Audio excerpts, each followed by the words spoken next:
This is John Hayes, and I am the director of the Titus Center for Franchising at Palm Beach Atlantic University in West Palm Beach, Florida. I'm happy to be with you.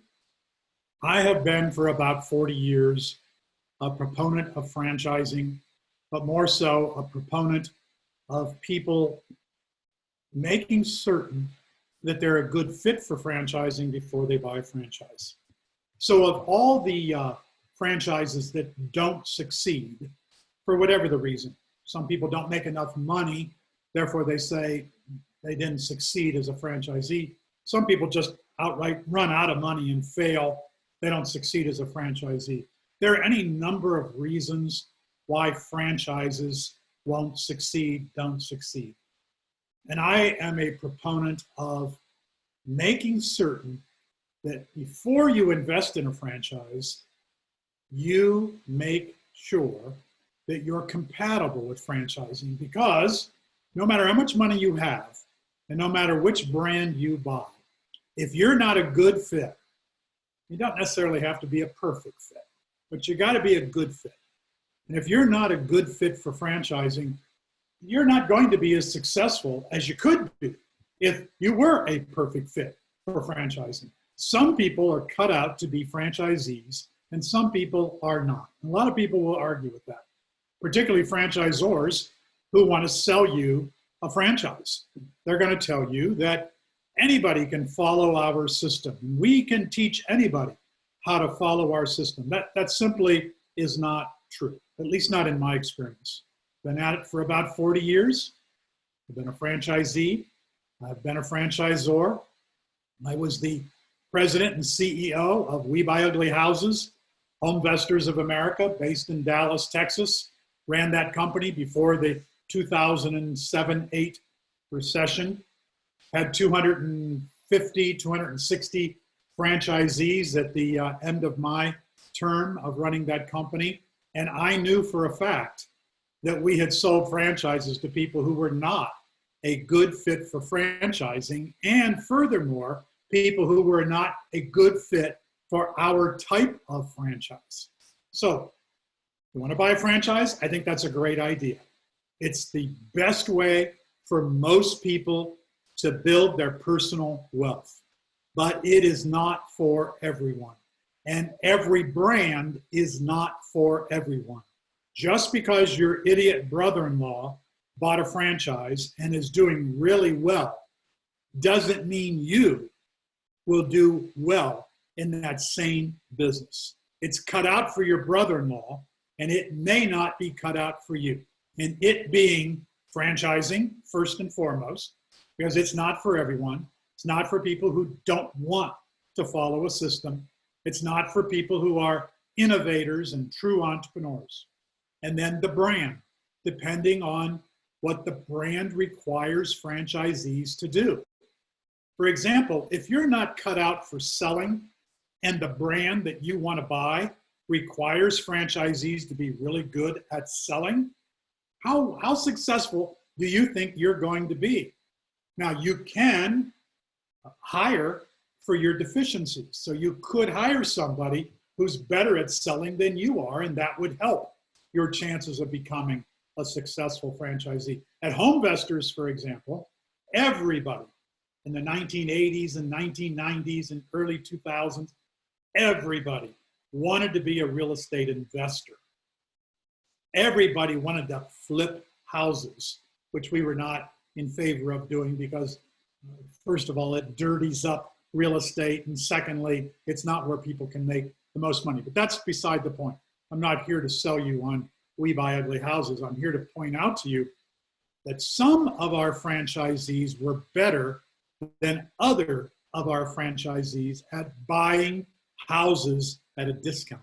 And some were better at selling rehabbed houses or flipping houses than were some of the other franchisees. And it was our job to know who's really the perfect fit for this kind of business. And not many franchisors ask that question, unfortunately. Most franchisors need to make a sale because they need the franchise fee, that fee that you pay upfront before you can become a member of the country club. They need that money to pay their overhead, as opposed to a really well-established franchise that doesn't need to sell franchises in order to succeed or survive, that they can operate off royalty income. Now, there are about 4,000 franchise brands in North America.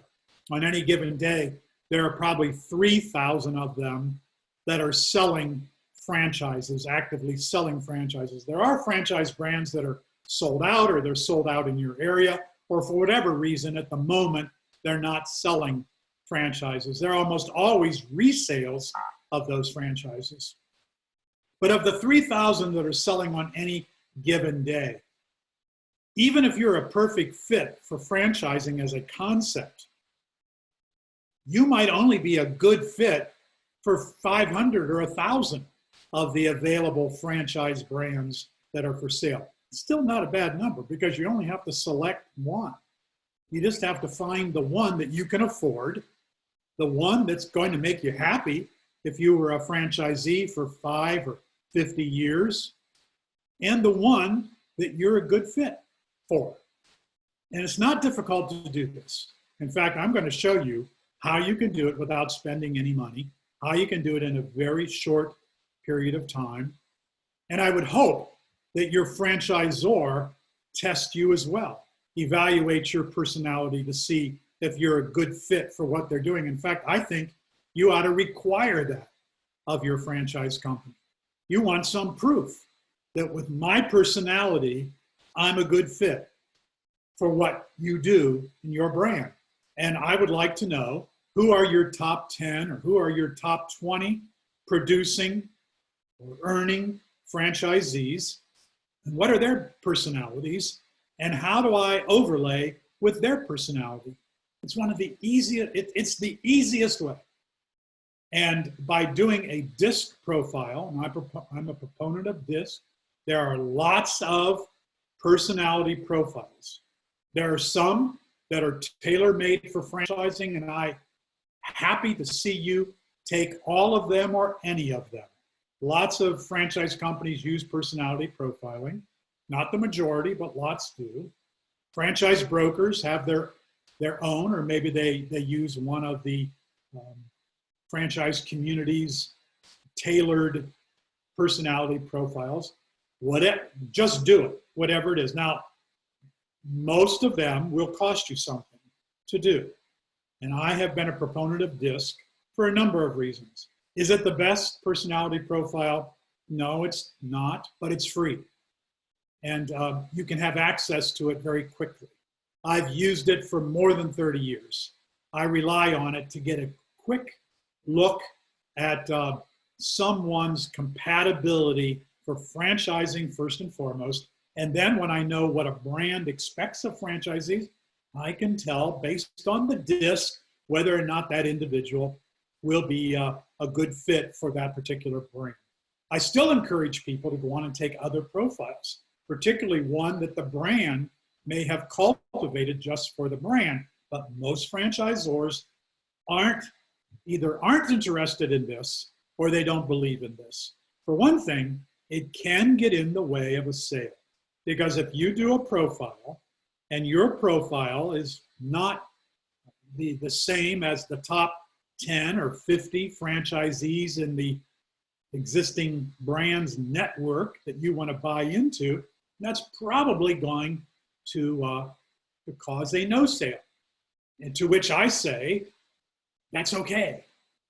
It's particularly okay for you, the investor, the franchisee, because it saved you probably from buying into a brand that you were not compatible with or not as compatible as you need to be. To me, one of the top things you can ask is to ask to be compared to the top 10 or 20 or 30 franchisees in the network.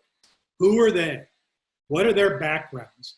What are their personality strengths? And if I don't have those same strengths, pretty good bet I'm not going to be a great success in that brand.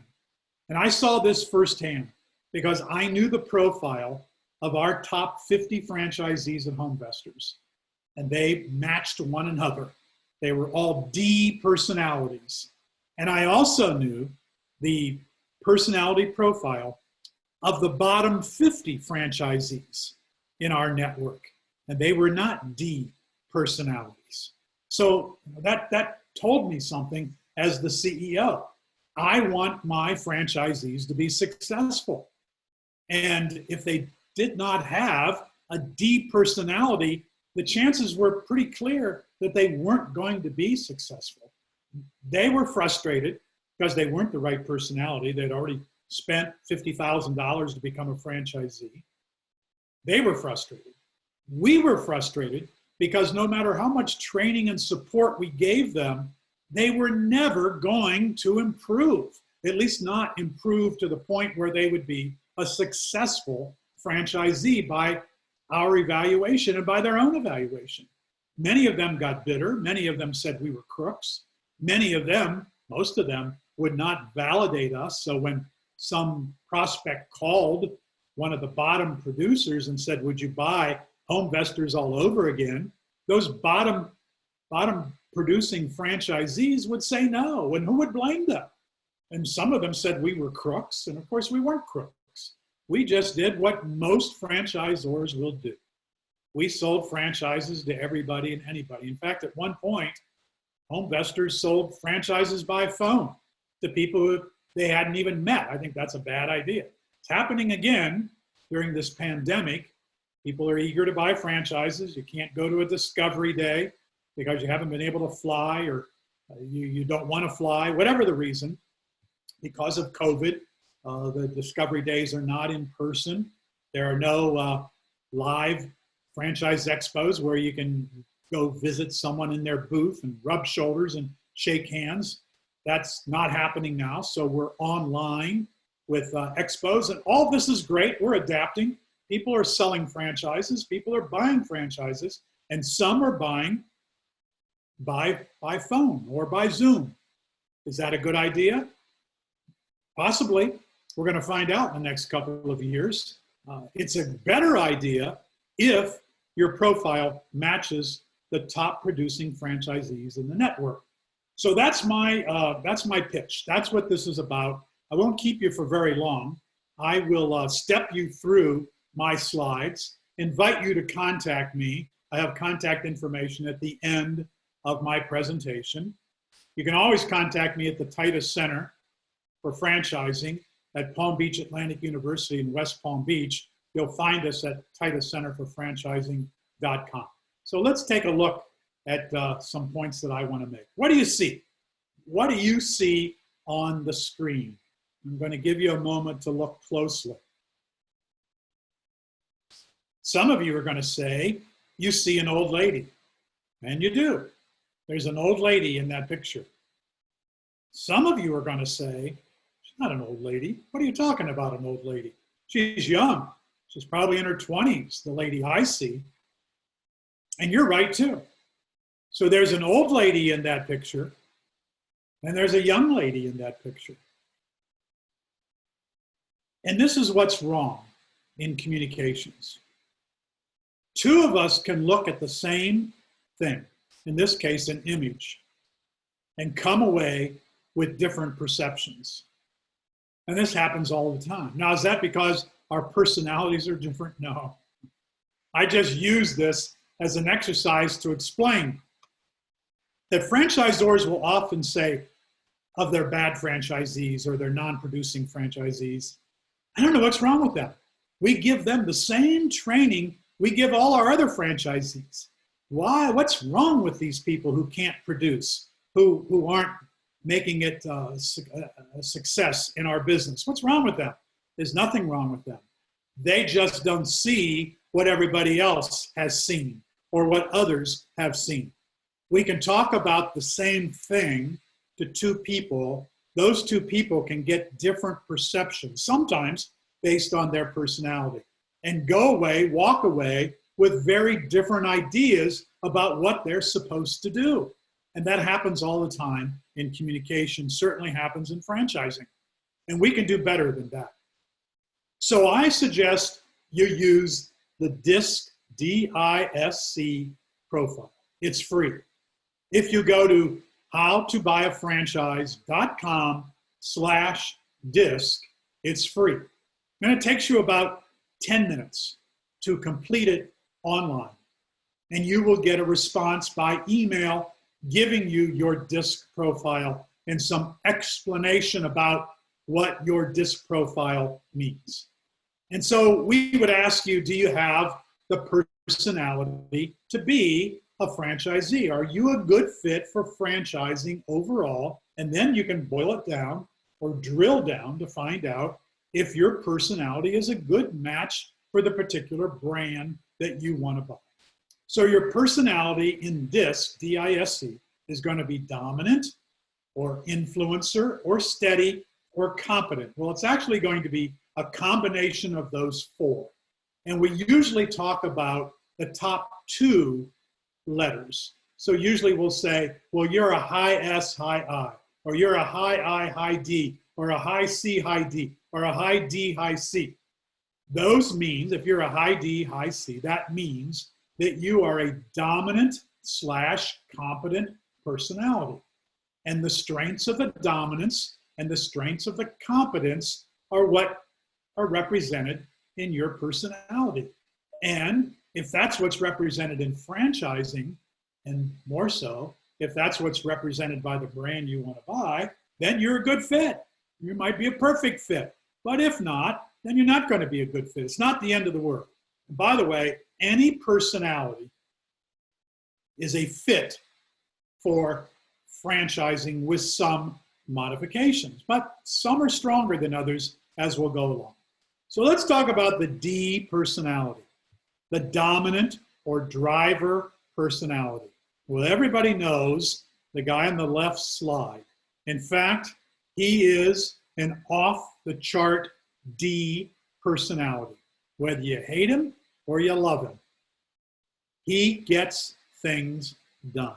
Now, you may think that what he gets done you don't like, or you may think that you really approve of the things he gets. Doesn't matter whether you like Trump or not. We cannot deny that he's an off-the-chart D personality, one of the highest D personalities. And Ds, by the way, are usually not likable people, even though they're in demand. Because it's fair to make this generalization. Everybody wants a D. Whether you hate them or not, everybody wants a D. Whether you love them or not, Ds get things done. Michael Jordan, also a D. Now, which I use him particularly to say Ds can be likable people, but feared. Ds are feared by people. And oftentimes, because they are feared, they're not liked, or they're not appreciated. But employers, given the opportunity to hire a D or any other personality, they'll hire a D. And by the way, there are fewer Ds than there are Is or S's or C's. Ds have a reputation for getting it done, particularly in business, particularly in life in general. Tell a D what you want done, and the D will get it done. You might not like the way they got it done. You may not appreciate the corners they cut. It may not have been done the way you wanted it done exactly. It may not have been done by your standards in some cases. There may have been a little, I wish he hadn't said that, wish he hadn't done that. There might be some uncomfort with the way the D cut corners to get things done, but the D gets things done. That's what a D does. These are driver personalities. And if you don't like that, then you'll want to stay away from a D. But there are franchise brands that if you don't have a D, you're not going to succeed. Then there's the I personality, the influencer personality. Everybody loves the I's, and the I's love everybody. So there's Ronald Reagan, and there's the Queen of Talk, Oprah Winfrey. In both of these cases, they are high I, off-the-chart type personalities. They love to participate. They love to talk. They love to communicate. They love people. They love to socialize. They are often, however, unable to make good judgments about people because they love everybody, and they tend to think that everybody loves them too, and people do. I's are very approachable, lots of fun. I's are very sociable, and so a business, an employer, will want to hire an I. They're oftentimes good salespeople. They are good politicians. They are good teachers. They're influencers. They want to encourage people to do things their way.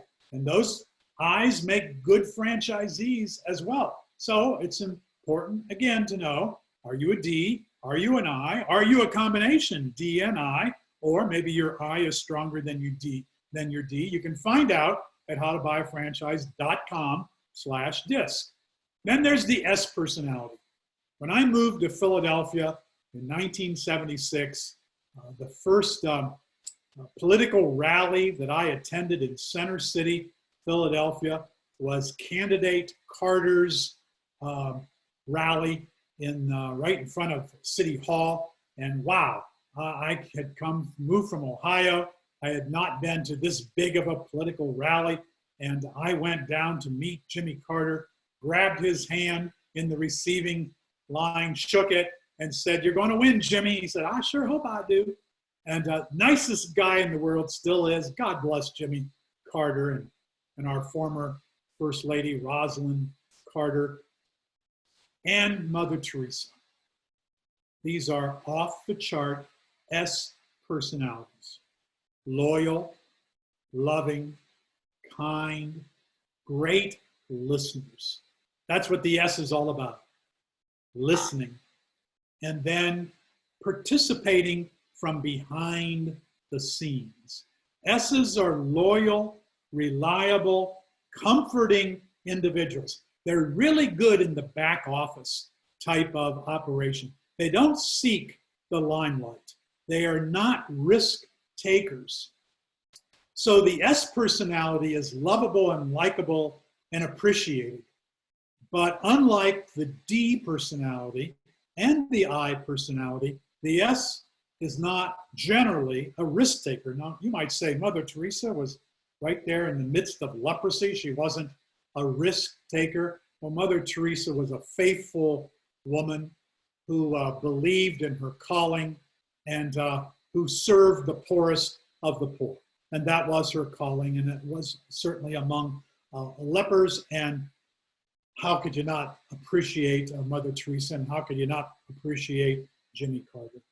Now, the problem with the S personality is they're often forgotten, or unlike Mother Teresa, they're not known. Their legacy is not well remembered for taking action or getting things done. And as much as I love Jimmy Carter and voted for Jimmy Carter, one-term president, didn't get as much done, perhaps as he wished to get done. Maybe had he had more D in his personality or I in his personality, might have been different. So this is the S personality. And then there's the C personality. So another president and an inventor. Well, the C personality doesn't particularly like people, doesn't particularly need to see people or interact with people, but has very high standards. The C is the competent personality. They are happy to work on their own. They're happy to be left alone. You could put them in a kiosk or put them in the attic or in the basement or put them somewhere off the beaten path and don't bother them for days at a time and let them work on a problem, and they'll come up with a solution to the problem. It might take months, might take years, and they're going to fail a lot in the process. But if you require high standards, if you care about quality, you care about standards, then you want a C personality, or you are a C personality if that's you. Now, you don't ask a C to get things done. You don't ask a C for their goals. Their goals are not to get things done, or if they are to get things done, it's in their own time. The C personality likes to methodically explore every aspect of a problem before they give you an answer. So every business needs a C personality in the finance department, or in the insurance department, or in the HR, or the legal department. You definitely want C personalities. You don't want risk takers, and these are the opposite of risk takers. If you ask a C a question, they won't give you the answer until they're sure that they have the right answer. And they don't trust anybody, and they don't trust anything. Consequently, it takes them a long time to make a buying decision. The C personality is the hardest personality to sell because they always expect the other shoe to drop. They're waiting for it to happen. So if you are selling a C personality, tell them the bad news up front because that's what they're looking for. So you are a combination. We all are. This is our personality DNA. We're all a combination of DISC. And there's no wrong personality. Each of the DISC personalities can own and operate successful franchises, but there might be some modifications that are needed. So if you look at the D, their strengths, they solve problems, they make decisions quickly, and they fulfill their goals. The Ds are goal setters. The other personalities, not so much, but the Ds are goal setters. But the D's weaknesses, it will never be their fault. They will always blame it on someone else. It amuses me when people can't get over how everybody in the Trump administration gets fired. What's the mystery? He's an off-the-chart D. It will never be his fault. If you work for him, it will always be your fault. Be prepared. They're not cautious people, the Ds, and they're noted for running over people. The I personality, these are the influencers. They love to communicate. What was Reagan known as? The great communicator. They love to participate, roll up their sleeves and get involved. They find the good in everyone. You can already see how a D and I, the D and the I would not get along. The D doesn't even think about people except for themselves. The Ds want to get done what they have on their agenda, and it's their agenda. It's not your agenda. The I's want to make it your agenda. They want to participate with you. Well, the D's and the I's already will have a conflict there. The I also has weaknesses. No sense of time, not good at follow-up, and they lack objectivity. So an I needs to have someone who's looking out for their schedule, telling them what to do, helping them. But the I's are friendly. The I's will get things done. The I's can sell. They're just not as quick to get things done as are the D's. Then there's the S, steady personality. If people say to you that you're a good listener, or if people come to you to share their problems, you're an S personality. The S's are good listeners. They're patient. They're kind. Everybody loves the S personality. But they're overly possessive, so you have to be cautious of the kind of work you give them to do. They avoid risk, whereas the D thinks nothing of risk. If the D's got to make 10 sales this week, the D knows that they've got to make 1,000 attempts this week, and they get out there and they get no, no, no, no, no, no, and they love those no's, whereas the S never wants to hear a no. The S doesn't want to do anything that avoids that might result in them having their feelings hurt. So they avoid conflict and they avoid risk. Consequently, the S at the end of the week isn't going to have 10 sales. The S might be able to manage someone who can go out and get 10 sales, but even that is difficult. And you can see how a D and an S will have a conflict. They're going to look at the same image. One's going to see an old lady, one's going to see a young lady. And it doesn't matter which is which. They're not going to be on the same path. They're going to have conflict. And if the job of the franchisee is a D job, how do you expect an S to do it? They can't. How do you expect an I or a C to do it? They can't. You need to understand, you need to know the personality of the brand and then find the human personality that goes with that brand. And that's how people succeed. Then there's the C, the competent personality. They're analytical. They're the people who put the hood of the car up and examine every detail, every hose, every connection, everything. They want to know how it operates. They want to take it apart and put it back together.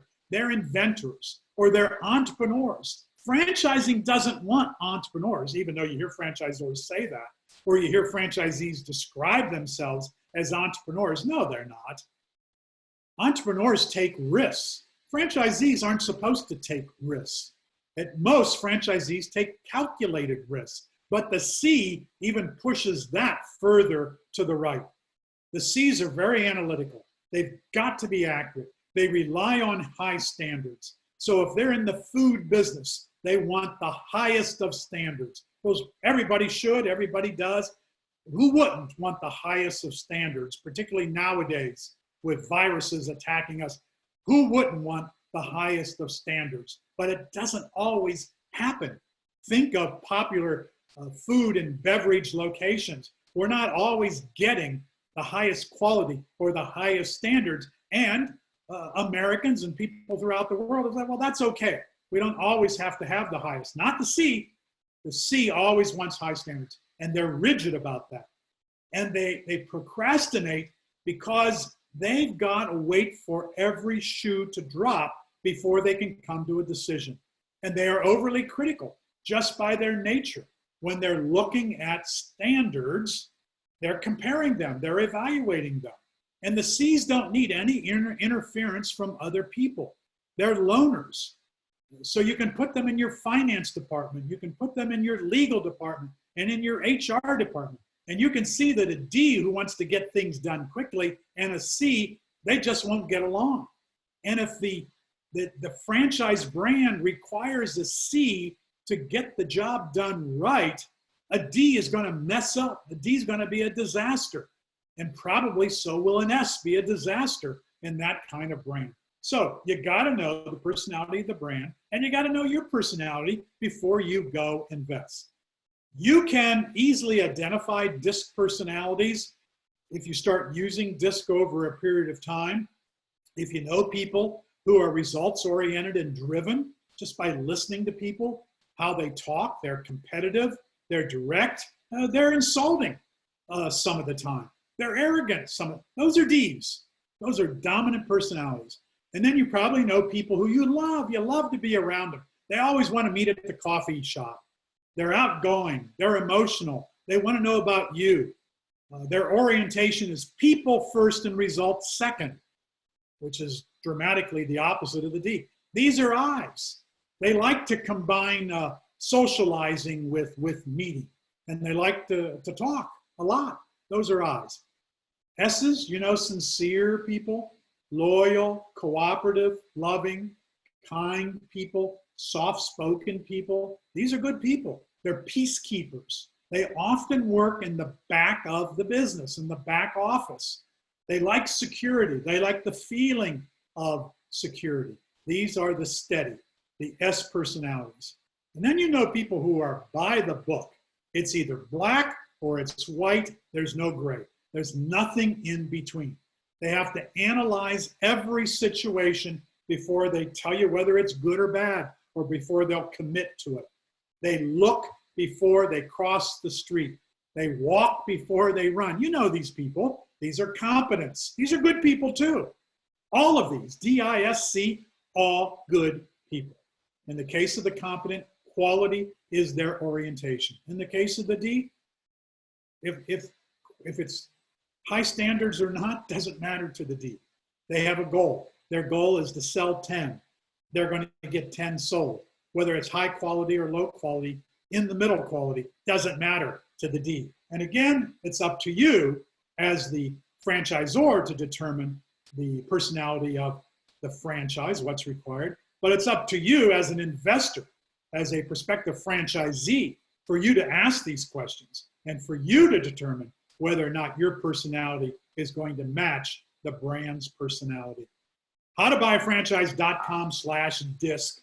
That's where you can do the disc profile in about 10 minutes time. It's free. You'll get a return email from the disc team working with me that will tell you about your disc personality profile and give you some next steps and some information about what you could look for as a prospective franchisee. It's easy to do this. It's free. I don't know why anyone would not do it.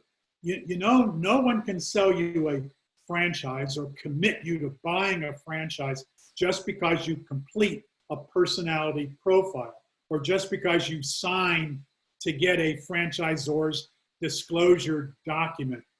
These are important steps to take in your path of buying a franchise. You're not committed. This is for free. This doesn't cost you any money. This is part of your due diligence. And I'm big on encouraging people to do their due diligence before they invest in a franchise. So you can find out more from me at howtobuyafranchise.com/disc. Also at that same site, howtobuyafranchise.com. There's lots of free information about franchising. There's blogs, there's videos. I provide this information. I've been doing it for years. I have a YouTube channel, the How to Buy a Franchise Show, where I've interviewed franchisors and franchisees, and the Titus Center for Franchising.com, where I am the Titus Professor for Franchise Leadership, teaching undergraduate and graduate students about franchising. We also support boot camps, offer boot camps to the general public and other programs, conferences that we do by Zoom. You can find them at TitusCenterForFranchising.com as well. You can contact me, John_Hayes at pba.edu. Happy to answer your questions. I hope you are a good fit, if not a perfect fit for franchising, because franchising is, in my estimation, 40 years, been a franchisee at various times, been a franchisor, and I've been a supplier to franchise companies internationally, and now I teach mostly young people about franchising and the opportunities in franchising. And I hope you are a good fit, if not a perfect fit for it, because I believe this is the best way for most people to build their personal wealth and to build and create a business that suits their lifestyle, which is really important to students today, to young people today. At the same time, I will tell you, not everybody is cut out to be a franchisee. But if you are, you can find out at howtobuyafranchise.com/disc. God bless you.